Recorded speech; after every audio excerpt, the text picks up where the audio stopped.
중국 정부가 지난달 자국민을 대상으로 한국 단체 관광을 전면 금지한 이래 우리 정부와 자치단체들은 중국발 관광 쇼크를 최소화하는 데 사활을 걸고 있습니다. 중국인 관광객은 올해 초부터 줄기 시작해 3월에는 지난해 같은 기간 대비 39%나 줄었습니다. 그런데 전체 외국인 관광객 수는 오히려 지난해보다 소폭 늘어난 것으로 나타나 그 배경에 관심이 쏠립니다. 올해 1월부터 3월까지 1분기에 한국을 찾은 외국인 관광객은 모두 372만 명으로 지난해 같은 기간과 비교할 때 약 3% 소폭 늘었습니다. 중국인 관광객이 9% 줄어든 반면 일본과 대만, 동남아 등 중국 외지역에서 온 관광객이 14% 늘어나 빈자리를 채웠기 때문입니다. 실제로 1분기에 경복궁을 비롯한 시내 주요 관광지는 중국인 관람객이 크게 줄어든 대신 일본어권과 영어권 관람객이 늘었습니다. TBS-TV가 11일 문화재청으로부터 입수한 자료에 따르면 서울 4대 고궁과 종묘를 찾은 중국어권 관람객이 1월엔 13만 9천여 명에서 3월엔 5만 7천여 명으로 60%가량 줄었습니다.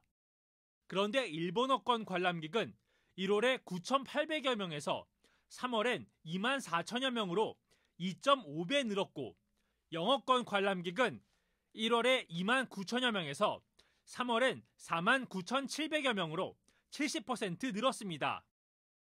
숫자만 놓고 보면 중국인 감소에 따른 충격을 피해갈 수 있겠다는 기대가 가능합니다. 이런 분위기를 타고 정부와 서울시는 동남아와 중동 현지에서 추가 관광 수요를 창출하는 데 주력하고 있습니다. 하지만 시장 동향을 피부로 느끼는 시내 상인들의 시선은 아직 싸늘하기만 합니다. 명동 상권은 사드 사태 이후 매출이 최대 80% 줄었는데 일본이나 동남아 관광객이 늘었어도 매출 개선에 썩 도움이 되지 않았다는 겁니다. 동남아 손님들이 거의 없다시피 합니다.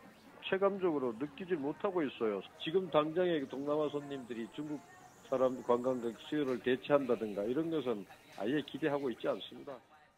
중국인 관광객은 구매력이 높았거든요. 그 사람들 대상으로 해서 만들어놨는데 중국인 관광객이 오는 자리를 사실은 동남아시아 국가에서 온 관광객이 왔다 하더라도 소비 패턴이 똑같지 않아요. 구매 패턴이 같은 건 아니거든요.